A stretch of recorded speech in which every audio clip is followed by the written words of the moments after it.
జిల్లా పుల్చల మండలంలో మళ్లీ ఏనుగుల హల్చల్ మొదలైంది.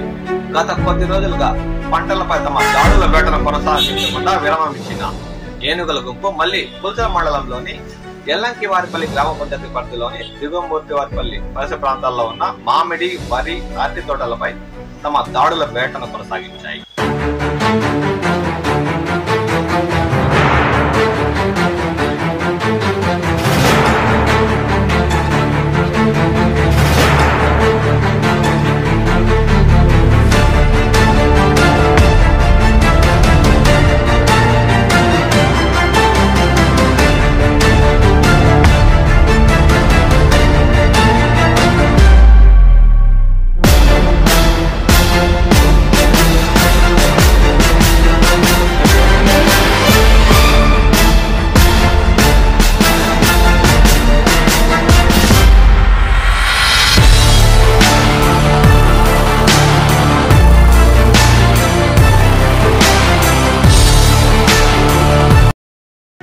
గత రాత్రి తూర్పు అటవీ ప్రాంతం నుంచి వచ్చిన ఏనుగుల గుంపు దిగువమూర్తివారిపల్లి పరిసర ప్రాంతాల్లో ఉన్న మామిడి, వరి, అరటి తోటలపై దాడులు చేసి స్థానిక రైతులను కష్టనష్టాలు పాలు చేశాయి. దీంతో రైతులు తీవ్ర ఆందోళన చెందుతున్నారు.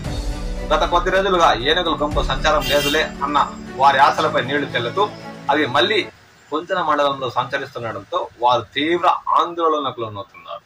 రాబోయే రోజుల్లో మామిడి పంట చేతికొచ్చే సమయంలో ఏనుగుల గుంపు మళ్లీ తమ దాడులను కొనసాగిస్తే తీవ్రంగా కష్ట నష్టాలు పాలయ్యే అవకాశం ఉందని వారు వాపోతున్నారు. సంబంధిత శాఖ అధికారులు ఈ ఏనుగుల గుంపును దూర అటవీ ప్రాంతాలకు తరమేసేందుకు కృషి చేయాలని వారు కోరుతున్నారు.